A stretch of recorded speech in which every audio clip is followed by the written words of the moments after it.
Andrés Arauz Galarza es candidato por la lista 1, tiene 36 años de edad, es máster en economía, casado, padre de un niño. Dentro de su trayectoria laboral fue asesor en política financiera del Ministerio de Coordinación de la Política Económica del 2007 al 2009, después trabajó en el Banco Central del Ecuador y fue director general bancario entre el 2011 y 2013. Posteriormente, subsecretario general de Planificación para el Buen Vivir de la Secretaría Nacional de Planificación y Desarrollo Semplades. Y en el 2015 fue director general del Servicio Nacional de Contratación Pública. Bienvenido, candidato Arauz. Gracias por acompañarnos esta mañana. Muy buen día, Liz. Muchas gracias por la invitación. Un saludo a todo el pueblo ecuatoriano. Queremos mandar una señal de unidad nuevamente el día de hoy, porque estamos encaminados a recuperar el trabajo, el futuro y la dignidad. Bueno, vamos a empezar precisamente con el análisis de lo que usted está proponiendo dentro de su campaña, y uno de los puntos es esta entrega de $1.000 a 1 millón de familias ecuatorianas. Usted ha dicho puede ser a través de un solo pago o en 5 pagos de $200, y para esto de aquí lo proyecta como para reactivar y dinamizar la economía. Pero ¿cómo se proyecta eso en un plan sostenido de reactivación? Bien, efectivamente nuestra prioridad exclusiva en el corto plazo para la economía nacional es la recuperación económica. Y hemos planteado $1.000 a 1 millón de familias la primera semana de nuestro gobierno. ¿Por qué? Porque es importantísimo restablecer la confianza entre los ciudadanos y su gobierno para poder restablecer el tejido social y productivo de nuestra patria, para poder recuperar la dignidad de los ecuatorianos. Las madres de familia se han visto realmente en una situación terrible, en donde ha habido total negligencia y abandono por parte del Estado. Pero en realidad ese bono, que va a ser por una sola vez, ¿cómo va a ser dirigido para esa reactivación? Como yo le digo, para lograr encaminar esa reactivación económica que necesita. Todo comerciante sabe que tiene más ventas cuando hay más circulante en la economía. ¿Y cuándo hay más circulante? Cuando las familias tienen dinero en sus bolsillos. Al poner ese dinero a las madres de familia, van a salir a comprar al mercado, al local comercial, a la tienda, y la economía del barrio se reactiva. Y de esa manera se contribuye a generar una reactivación en el resto de la economía nacional. Todo el mundo lo sabe, todo comerciante sabe que cuando las familias tienen más recursos, también tienen más ventas. Bueno, pero alcanzará para cubrir un par de cosas y luego ese dinero nuevamente se acabará. ¿Cómo van a ser escogidas ese millón de familias a los que se destinaría este bono en caso de usted llegar a la presidencia? Mira, esto es para empezar una recomendación del secretario general de las Naciones Unidas. Estamos haciendo un planteamiento que es el estándar a nivel internacional. Lo han aplicado Perú, Brasil, Guatemala, Estados Unidos. Ahora están hablando hasta de $2.000 en Estados Unidos. Así que es una práctica común, pero muy importante en el contexto de la pandemia.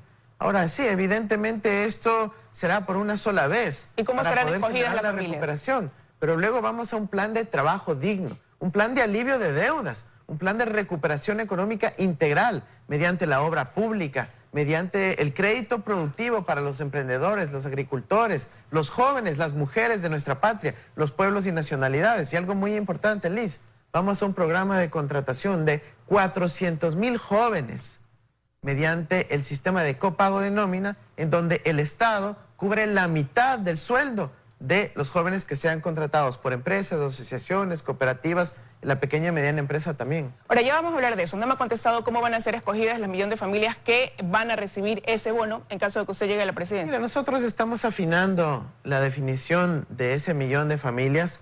Una buena base para poder plantear las beneficiarias serán las madres de familia registradas en el sistema del registro social del gobierno nacional, que ha sido diseñado inclusive con cooperación con el Banco Mundial, pero obviamente requiere actualización con el estado de salud, el costo económico, el impacto que han sufrido las familias en el contexto de la pandemia. Bueno, porque hoy por hoy se proyecta que hasta abril de este año 1.500.000 personas reciban el bono de desarrollo humano. Si esa fuera la lista, 500.000 quedarían fuera.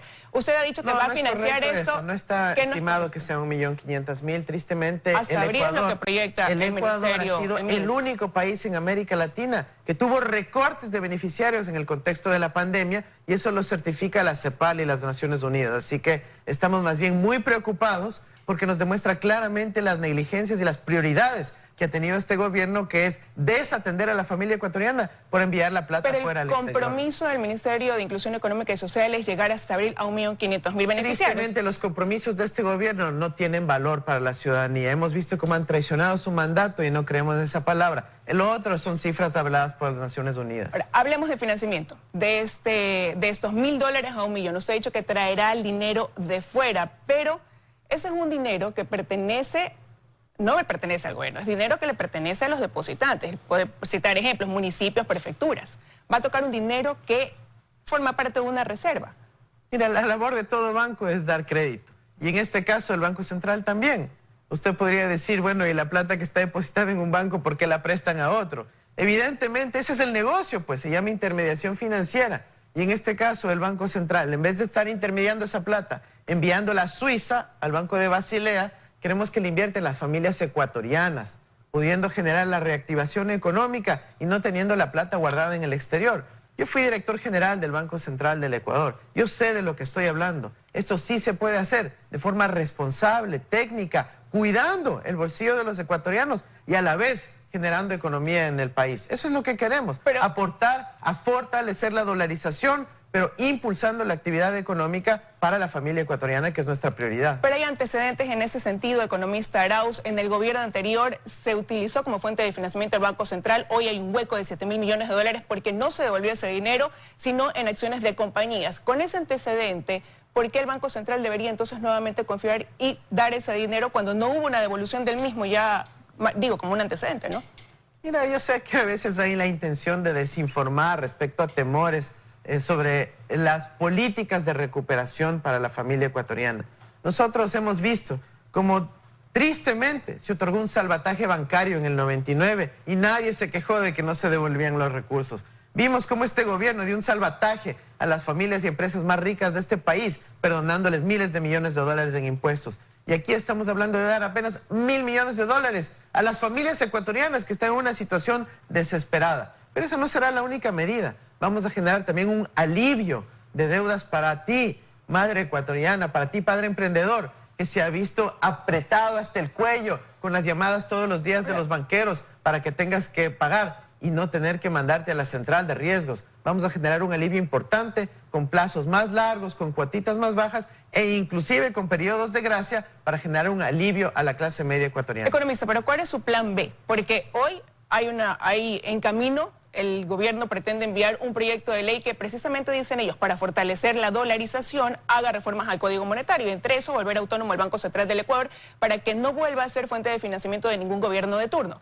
Si eso se aprobara hasta abril, que es lo que busca el gobierno nacional, quedaría blindado en cierta forma el Banco Central. ¿Cómo entonces cuál sería su plan B para financiar estos proyectos? Ese proyecto de ley es abiertamente inconstitucional. Acabas de mencionar, Liz, la palabra autonomía. Cuando la Constitución dice expresamente, ecuatorianos revisen en los artículos 302 y 303, que el Banco Central es parte de la función ejecutiva. No puede tener tal autonomía. ¿Acaso que es función electoral o función judicial? Tiene que tener supervisión y dirección del gobierno. Pero va a seguir rendiendo cuentas, es lo que dice el proyecto, sí, al Ejecutivo. Todas las instituciones rendimos cuentas, Liz. Todas las instituciones del Estado tienen que rendir cuentas a la ciudadanía. Aquí lo que busca el gobierno es la privatización del Banco Central para que no podamos luego bajar las tasas de interés, eliminar esas comisiones absurdas. Lo que quieren es que los banqueros sigan gobernando a pesar de que el pueblo ecuatoriano elija otra opción. O sea, usted sí es partidario del que el Banco Central sea fuente de financiamiento para lo que requiere el gobierno. Que el Banco Central tiene que estar sometido a las fuerzas democráticas y que no sean los banqueros que lo controlen, sino que sea el pueblo ecuatoriano, a través de un gobierno legítimamente electo, el que destina qué hacer con el sistema financiero, la regulación a la banca, las tasas de interés, las comisiones. Imagínate el absurdo de decir, no queremos que un banco preste, porque simplemente ellos quieren usar esos recursos para mandar afuera o solo para atender las necesidades de los banqueros. Pero es porque no son recursos del gobierno, es plata que no le pertenece al gobierno. Insisto, la lógica de todo banco es captar depósitos y colocar créditos. Pero ¿cuál sería el plan B? ¿Cuál sería el plan B, economista, en caso de que sí se apruebe esa ley que usted ahora califica de inconstitucional, pero si se la llegara a aprobar? ¿Cuál sería el plan B? Porque ya quedaría, como digo, blindado el Banco Central. Eso no va a ocurrir, Liz. El pueblo ecuatoriano no va a permitir que un gobierno sin legitimidad democrática, con apenas el 4% del apoyo a nivel nacional, quiera aprobar una ley sin que la Asamblea vote. Para información del país, Liz, ahorita el Consejo de Administración Legislativa ni siquiera puede sesionar. Que el gobierno de Moreno mande un proyecto de ley económica urgente en donde la Asamblea abiertamente ha dicho no podemos calificar un proyecto de ley urgente. Pero porque están en campaña. Porque 4 de los 7 no pueden sesionar en el CAL. Sería un acto dictatorial de forma abierta, como el que ya vamos viendo también en el ámbito electoral. Seguramente será después de que pase esta campaña. Pasemos a otros temas. Reestructuración de la deuda. ¿Cuál es su plan en ese sentido? Mira, nosotros creemos que las familias ecuatorianas están apretadas con el agua hasta el cuello, donde reciben acosos todos los días por parte de los banqueros diciendo que ya tienen que pagar. Claro, solo se estableció una ley humanitaria para favorecer a la banca y ahora viene el momento de cobrar a la familia ecuatoriana. ¿Acaso que es culpa de la familia, del empresario, que estamos viviendo una pandemia a nivel planetario? Necesitamos una reestructuración verdadera, en donde hayan plazos más largos y cuotitas más bajas, donde haya periodos de gracia, en donde no se inflen los costos de los intereses, como hemos visto de buena parte de la banca en el contexto de la pandemia. 300 millones de dólares de utilidades en un contexto de muerte, de dolor, de quiebra generalizada a nivel de los empresarios de nuestra patria. No, necesitamos un gobierno que defienda el sector productivo por sobre los intereses de unos pocos banqueros. Ahora, usted habla de defender el sector productivo, pero también plantea la necesidad de una reforma tributaria progresiva donde paguen más los que más tienen. Y los que más tienen llegan a ser precisamente quienes pudieran estar vinculados con el sector productivo, que se convierte en una fuente generadora de empleo también. ¿No podría ser contradictorio eso? No, en el Ecuador la contribución de los que más tienen está dispuesta constitucionalmente, Liz. Nosotros por supuesto que queremos que los que más tienen paguen, pues. Pero es que lo que viene es una enorme evasión tributaria. Un gobierno que ha perdonado miles de millones de dólares a transnacionales petroleras, que ha perdonado a las grandes empresas de este país que han tenido su plata en el exterior. Oye, una cosa es tener una política donde dices, vamos a darte una flexibilidad tributaria a cambio de que generes trabajo, empleo, inversión en el país, que traigas los recursos que tienes escondidos afuera. Pero no, en este gobierno se hizo todo lo contrario. Se perdonó impuestos para que manden la plata afuera. Eso es imperdonable, ecuatorianos. En medio de una pandemia nos hemos dado cuenta cómo ha faltado esa plata que fue perdonada por un gobierno vendido a los banqueros. Este gobierno, el que vamos a construir con nosotros, privilegiará el trabajo, el futuro y sobre todo la dignidad. ¿Pero cómo? ¿Cómo lo va a hacer? ¿Cómo va usted a apoyarse o a darle mayor sustento a ese sector productivo cuando se habla incluso de poner más impuestos? Mira, hablemos sobre la evasión tributaria que habla en el Ecuador. Nosotros no vamos a generar más impuestos para el 99% de la población ecuatoriana. Nosotros vamos a impulsar una política de control a la evasión tributaria. Sabemos cómo hacerlo. Es más, mi doctorado es una especialización en los flujos ilícitos. Vamos a evitar que los grupos económicos evadan en el pago de sus responsabilidades. Si quiere, entramos en los detalles. Control a precios de transferencia, evitar empresas fantasmas, deducción del gasto tributario que llega a 5 puntos del PIB. Pero nosotros sabemos cómo implementar políticas recomendadas por la CEPAL y por organismos internacionales que nos permitirán aumentar la recaudación sin subir los impuestos por 2.500 millones de dólares de forma anual, haciendo exactamente lo contrario lo que ha hecho este gobierno, que es perdonar los impuestos a los ricos. ¿Cuál es su posición respecto, por ejemplo, al impuesto de salida de divisas? El impuesto a la salida de divisas debe mantenerse, porque tenemos que proteger los dólares, que los dólares se queden en el Ecuador. Nosotros vamos a fortalecer la dolarización, generando recursos para que los dólares se queden dentro del país, para que la dolarización contribuya al desarrollo de los ecuatorianos. Ahora, economista, de ti, empresario, de ti, familia ecuatoriana. Ese sector productivo, ese sector empresarial, precisamente considera que son este tipo de impuestos los que generan también menor competitividad, hacen que la producción en el Ecuador sea cara. Mira, el impuesto a la salida de divisas lo que hace es fortalecer la dolarización. Gracias a ese impuesto no ha habido un desangre total de dólares de la economía ecuatoriana. Imagínate si dijimos ahorita, bueno, pueden sacar los dólares sin siquiera pagar el peaje. Tenemos que preservar los dólares en la economía ecuatoriana. En la economía ecuatoriana, facilitando el emprendimiento de las familias ecuatorianas, de los empresarios honestos que contribuyen a generar trabajo en el Ecuador. Y vamos a proteger la producción nacional. Que se escuche bien. Nosotros vamos a establecer un marco de protección a los empresarios nacionales, generando trabajo en el Ecuador, favoreciendo la inversión en el Ecuador, el trabajo en el Ecuador y comprando insumos y materias primas en el Ecuador. Nuestra política será siempre a favor de los ecuatorianos. ¿Cómo y con qué recursos? Ya lo hemos dicho, generando trabajo en el Ecuador. ¿Cómo va a generar esas plazas y cuántas plazas de trabajo? 800.000 fuentes de trabajo digno, a diferencia de otros que proponen la precarización laboral o el trabajo infantil.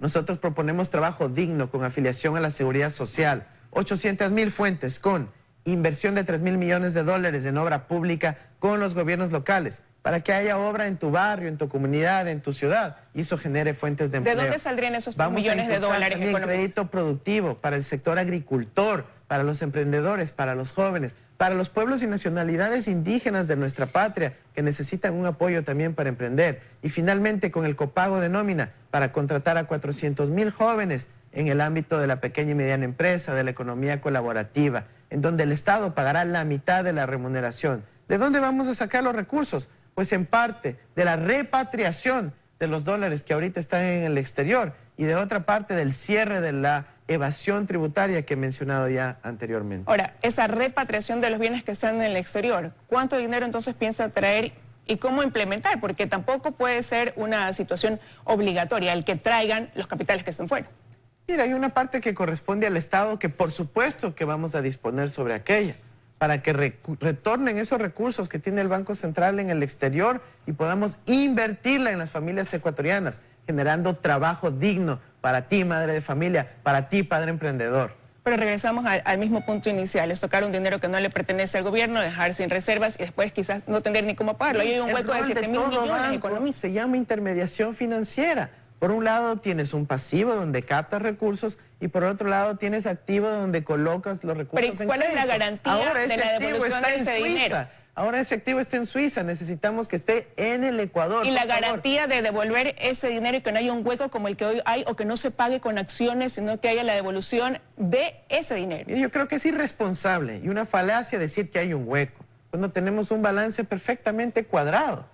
Ecuatorianos, por favor, no se dejen engañar. Yo fui director general del Banco Central. Sabemos cómo hacer las cosas. Queremos responsablemente generar una recuperación económica. Mientras unos están preocupados de una situación contable, nosotros estamos preocupados de millones de familias ecuatorianas que la están pasando mal. Sí recibirán una mano y además una reestructuración de deudas para poder tener un margen de recuperación económica. Hemos vivido una pandemia que ha sido una tragedia para el Ecuador. Miles de muertes y una total negligencia de un gobierno que ha privilegiado el pago a los banqueros y no la atención a los ciudadanos. Una pandemia que ha golpeado a todos los países del mundo y para la que nadie estaba preparada. Su posición respecto a un TLC, ahora hay un acuerdo de primera fase firmado con los Estados Unidos, se ha llegado a un punto de acuerdo, se busca retomar esa sociedad comercial, considerando que es un país que recibe producción no petrolera del Ecuador en gran medida y gran parte de esa, más del 80%, corresponde a las pymes.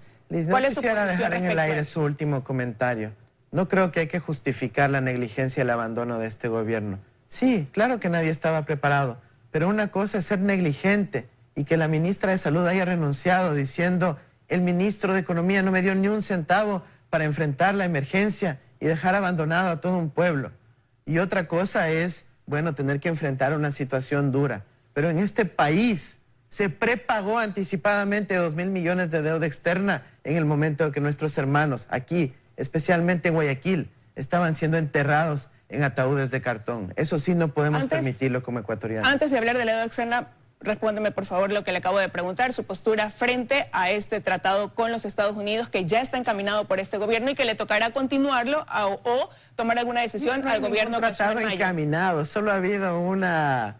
digamos un discurso, una narrativa que dice que hay una propuesta de acuerdo. Pero usted avanzaría con esas negociaciones en caso de llegar a la presidencia. Mire, yo le explico técnicamente de qué se trata este acuerdo. Se llama fase 1, que no es nada más que una declaración de intención de que algún día debería haber un acuerdo, pero no se han negociado ni aranceles, ni mesas de acceso. Pero abre la puerta a eso. ¿Usted continuaría con esas negociaciones en caso de llegar a la presidencia? Sí, qué bueno que se haya abierto esa puerta, sí. Nosotros vamos a evaluar las relaciones comerciales, por supuesto, pero siempre defendiendo el trabajo de los ecuatorianos. Si es que eso nos abre más oportunidades para poder exportar a los Estados Unidos, perfecto. pero si es que eso abre las posibilidades para que de repente entre producción agrícola subsidiada en el ámbito del arroz, en el ámbito del maíz, en el ámbito de la soya, afectando a nuestros productores, por ejemplo, nuestros hermanos en la provincia de Los Ríos, tengan por seguro que nosotros siempre protegeremos a la producción nacional y a ustedes, agricultores ecuatorianos.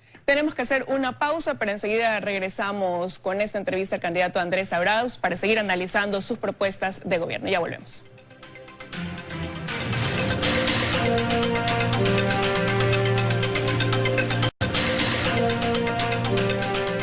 Estamos conversando con Andrés Arauz, candidato por la lista 1 para la presidencia de la República. Usted, antes de cerrar la entrevista, cuestionaba el hecho de que el gobierno haya dado prioridad a un pago de una deuda.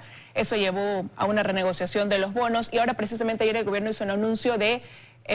acaba de conseguir un crédito con la Corporación de Desarrollo Financiero de Estados Unidos por $3.500 millones a 8 años plazo, con una tasa del 2.48%, una tasa muy baja que va a permitir precisamente quizás comprar o pagar más bien, perdón, deuda cara, han dicho ellos, con gran parte de ese dinero. ¿Usted qué opinaría de que ese pago de deuda sea, por ejemplo, a China y así poder liberar ese compromiso petrolero que tenemos con ellos hasta el 2022? Pero cuente todos los datos, Liz. Según la declaración de la DFC, la Organización de Estados Unidos que aprobó el crédito, es condicionado a que se logren las privatizaciones, ¿no es cierto? Ya vamos a entrar en ese punto. Primero quisiera que me conteste si usted, ¿qué opina usted de que sea destinado a pagarle, por ejemplo, a China? El crédito está condicionado a que el gobierno logre las privatizaciones a 3 días de que se culmine su gobierno.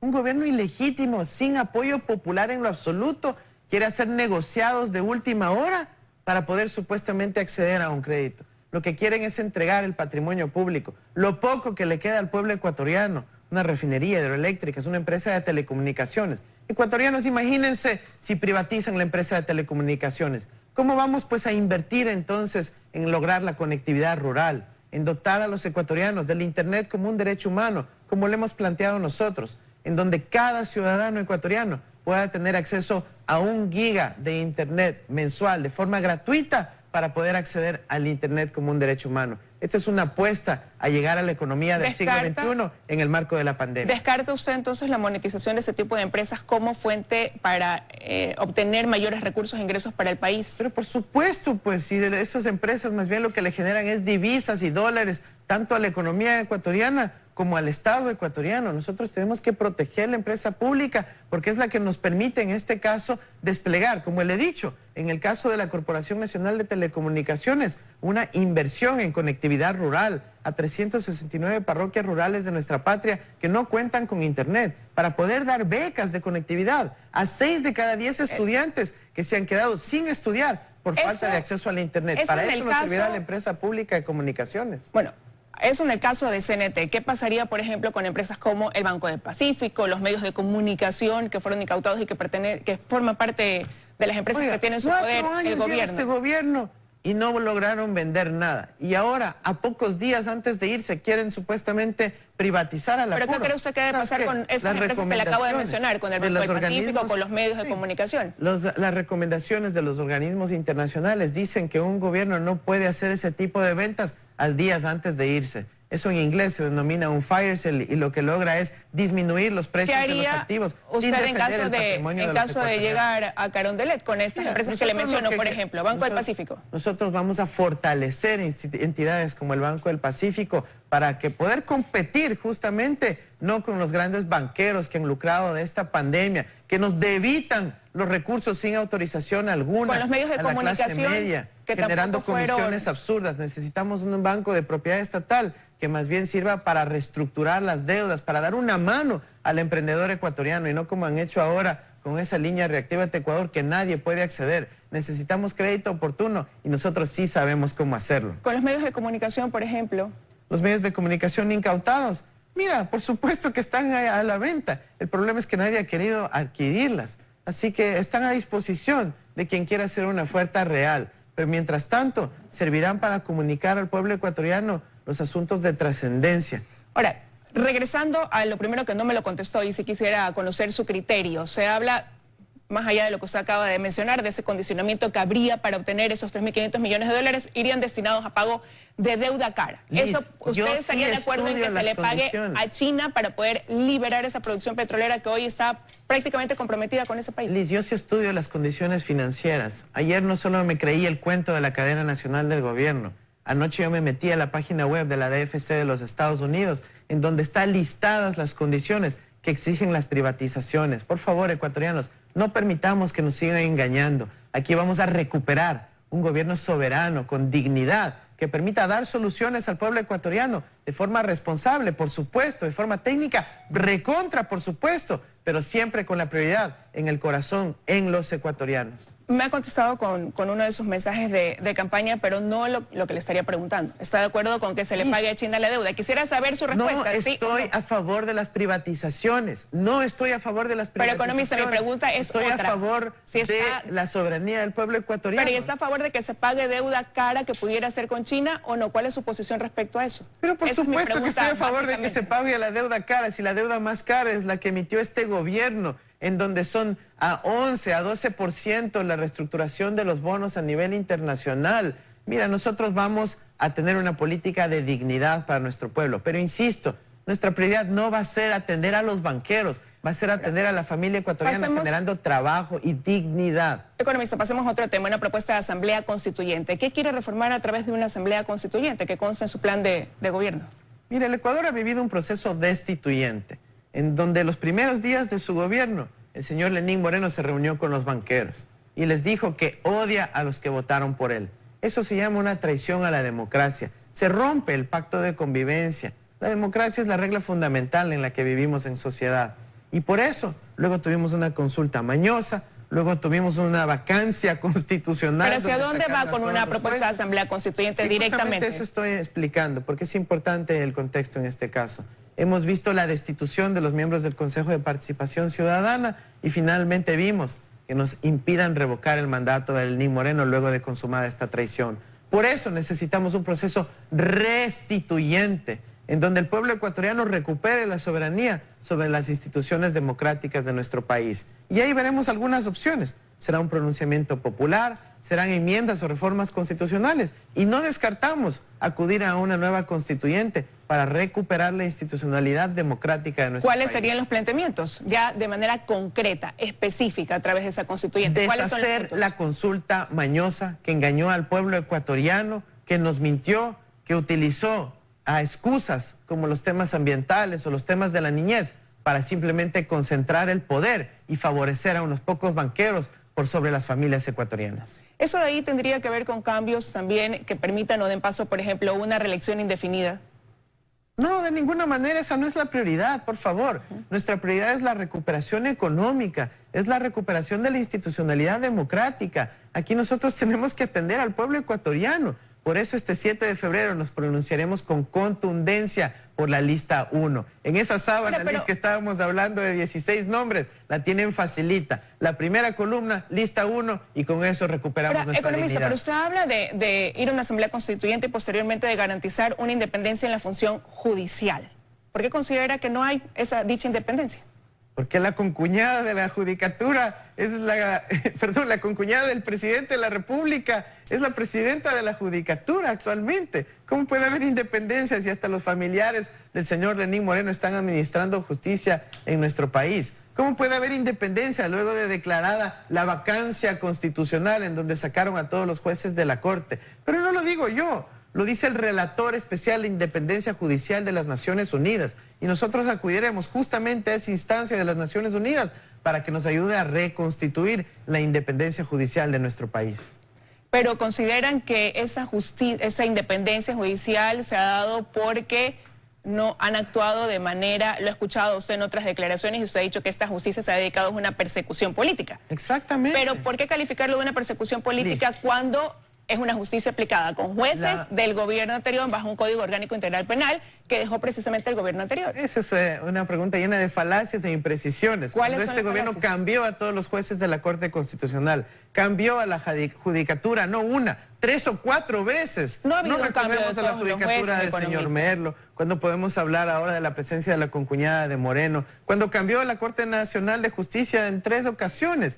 Nosotros queremos que haya una justicia verdaderamente independiente, que tenga como prioridad atender la seguridad ciudadana de los ecuatorianos. Acá se liberan a delincuentes, acá se toman decisiones que impiden que los ecuatorianos recuperen su tranquilidad. Pero ¿Por qué? Porque han tenido como única prioridad, han aplicado como única prioridad el odio y la persecución. Eso nos ha costado demasiado caro, incluyendo en el ámbito de la seguridad ciudadana. Pero precisamente, ciudadana. economista, se habla de liberación de delincuentes bajo un Código Orgánico Integral Penal que se hizo en el anterior gobierno con la aprobación mayoritaria del partido que usted ahora, o la línea que usted ahora representa.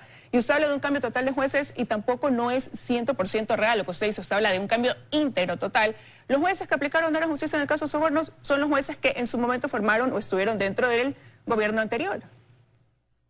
Yo creo que ahí nuevamente estamos llenos de falacias. Pero los ecuatorianos saben. ¿Dónde están las falacias, economista? Porque ¿Dónde están? todo el país sabe que en el caso Sobornos hubo una interferencia grosera por parte del gobierno para lograr esa sentencia. ¿Pero de quién hubo la interferencia? Porque como le digo, son jueces que formaron parte del gobierno anterior también. Si puedo, es que quiero precisar por el tiempo, economista. Sí, quisiera que me precisen. Sí. Justiciaamarrada.org. Justiciaamarrada.org, ecuatorianos. Ahí está la evidencia de los chantajes, de las amenazas, de las interferencias, de las presiones de este gobierno y sus voceros para poder lograr una sentencia expedita, récord, express en contra de Rafael Correa. Nosotros vamos a defender su inocencia porque el pueblo ecuatoriano lo tiene en su corazón y sabe que eso es una manipulación grosera que hubo de la justicia en contra de un expresidente, solo por el capricho y el odio de un gobernante traidor. ¿Cómo lo va a defender?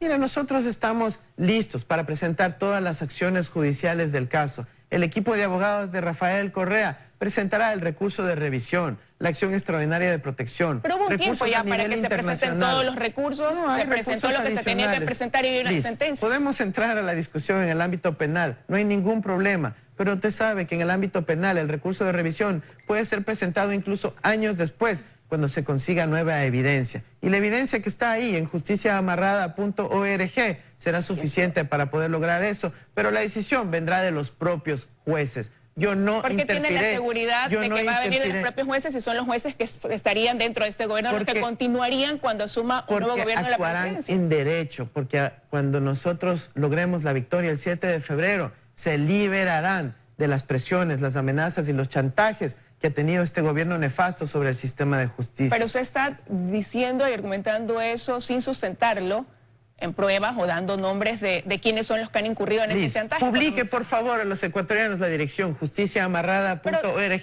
Es evidencia concreta que está dispuesta a toda la ciudadanía. Pero usted pudiera darme nombres, ya que lo leyó, antes de que la gente ingrese a esa página web, porque no todos tienen el acceso. Pudiéramos aquí citar algunos nombres. Mire, podemos ver ahí claramente cómo a través de ciertos operadores incidieron en el contenido de la sentencia en el caso Arroz Verde. Nosotros vamos a ver que los mismos jueces, sin la necesidad de que el Ejecutivo aplique ningún indulto, ni que la Asamblea aplique ninguna amnistía, vaya a tomar una decisión que ratifique la inocencia de Rafael Correa Delgado y logre finalmente que el ciudadano Rafael Correa pueda volver a la patria. Pero más importante que Rafael Correa es que vuelvan las políticas de Rafael Correa, que nos dieron dignidad, que nos dieron oportunidades a los jóvenes ecuatorianos. Economista, que se recupere el dinero que ha sido robado. Por supuesto que tiene que recuperarse el dinero que ha sido robado. Por eso la primera acción que tomaremos será enjuiciar a Odebrecht, pues, el principal corruptor que ha confesado que ha cometido actos de corrupción y que aquí el gobierno ni siquiera le ha iniciado un juicio en su contra. Nosotros vamos a recuperar ese dinero, pero aplicando verdaderamente las leyes. Pero está reconociendo que hubo corrupción por parte con Odebrecht y que dice que no ha pasado nada. Pero está reconociendo usted que hubo corrupción por parte de Odebrecht, Lo que pero estoy reconociendo es que este gobierno se ha llenado la boca de la lucha contra la vinculado a funcionarios del anterior gobierno en relación con esa empresa, precisamente. Estamos reconociendo que este gobierno que dice que ha luchado contra la corrupción no ha sido más que de meros discursos, porque no ha recuperado ni un dólar, porque no ha enjuiciado a los corruptores, como es esa empresa Odebrecht. Nosotros sí los enjuiciaremos, a diferencia de este gobierno. Hay un ex vicepresidente que está cumpliendo una condena, hay ministros, otros evidentemente que están prófugos. Claro, hay gente que cometió ilegalidades, que los denunciamos nosotros mismos, como el caso de Pareja Yanuseli, como el caso de Alex Bravo, pero también hay casos de clara persecución política, en donde no hay pruebas, en donde lo que se buscó es simplemente excluir nuestra participación del proceso político. Como el caso de Rafael Correa, en donde una vez ya incluso inscrita su candidatura para la vicepresidencia de la República, al apuro sacaron una sentencia írrita para que luego de una impugnación puedan decir, uy, justo ayer le quitaron los derechos políticos, no vamos a permitir que sea candidato a la vicepresidencia. La entrevista gira en torno a sus propuestas y quisiera preguntarle, una situación que no va a poder dejar de afrontar es la migración venezolana que hay en el país. Se calcula que hay alrededor de 500.000 venezolanos acá. ¿Cuál va a ser su postura y el manejo ante esa situación? Mira, nosotros hemos ya tenido un diálogo inicial con el sistema de las Naciones Unidas para poder impulsar una política centrada en la humanidad, en donde otorguemos un rol a la ACNUR, a la Agencia de las Naciones Unidas, al Alto Comisionado de las Naciones Unidas para los Refugiados. Tenemos que establecer una política que diferencie quienes cometen actos delictivos a quienes están migrando por razones humanitarias.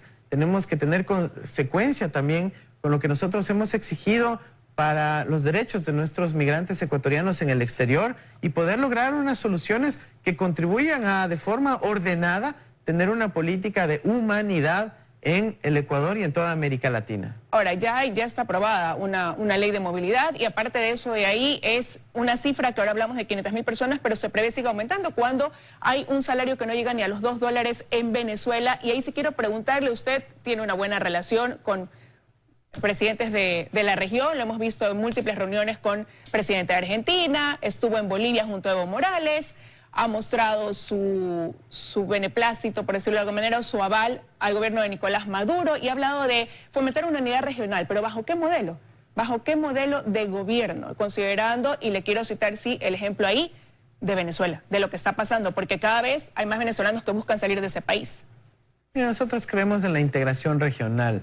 Yo no me voy a meter en los asuntos internos de Venezuela de ningún otro país. Si nos invitan, estaremos en todos los países del mundo, construyendo relaciones que beneficien a nuestro pueblo, generando becas, intercambio educativo, generando comercio, producción, oportunidades de trabajo para los ecuatorianos. Pero sí es importante mencionar cuál es su postura, porque recordemos lo que ha venido pasando con Venezuela. Hay países que reconocen a Juan Guaidó como el primer mandatario y hay países que reconocen a Venezuela, por eso a Maduro, perdón. Por eso le pregunto, sí, ¿cuál es su postura frente a lo que sucede hoy en Venezuela? Ese gobierno, siendo un país del que usted considera debe formar parte de una integración regional. Mire, le doy un dato.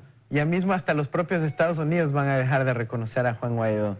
Así que el mundo entero se ha dado cuenta de que esos intentos fallidos por generar desunión, por generar incluso tambores de guerra en nuestra región, por suerte se han aplacado. ¿Por eso está de acuerdo con las políticas que se implantan en Venezuela con el modelo de gobierno? Nosotros no vamos a replicar el modelo venezolano de ninguna manera. Nosotros tenemos prioridades en el Ecuador, que son generar trabajo, diversificación económica, oportunidades para nuestro pueblo. Y ya lo hicimos con Rafael Correa. Por eso los ecuatorianos quieren volver a eso. Usted lo acaba de mencionar, economista, pero lograr una unidad regional es porque hay concordancia o coincidencias en la aplicación de políticas de gobierno. Por eso uno busca quizás esa unidad a través de coincidencias. Usted acaba de mencionar, en el anterior gobierno se manifestaron públicamente esas coincidencias con el gobierno venezolano.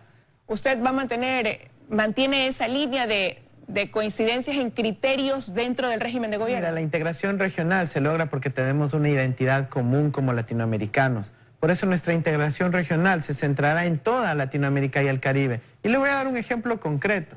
Hace 2 meses aproximadamente estuve yo en la República Argentina. Me reuní con el presidente Alberto Fernández y gracias a esa integración hacia hermandad entre los pueblos latinoamericanos tenemos garantizadas ya 4 millones de dosis y media para poder, 4,5 millones de dosis para poder atender a las familias ecuatorianas. ¿Se reunió ya con Evo Morales? ¿Se ha reunido con Nicolás Maduro también? No, no me he reunido con Nicolás Maduro y no es esa nuestra prioridad. Nuestra prioridad es dotar de la vacuna a las familias ecuatorianas y presentaremos... Pero se lo pregunto porque también se reunió con Evo Morales. Presentaremos en poquísimos momentos el cronograma de vacunación que permitirá a la economía recuperarse, que permitirá a las familias recuperar algo de tranquilidad y permitirá también que los jóvenes se reincorporen a la sociedad, se reincorporen a la dinámica social y podamos restablecer nuestras relaciones humanas. ¿Vamos a tener reuniones con otros países de la región, así como ya lo ha hecho con Argentina y con Bolivia? ¿Con quién más se va a reunir ahora en esta época de campaña? Nosotros ¿con otros mandatarios? Estamos cerca de lograr reuniones con otros mandatarios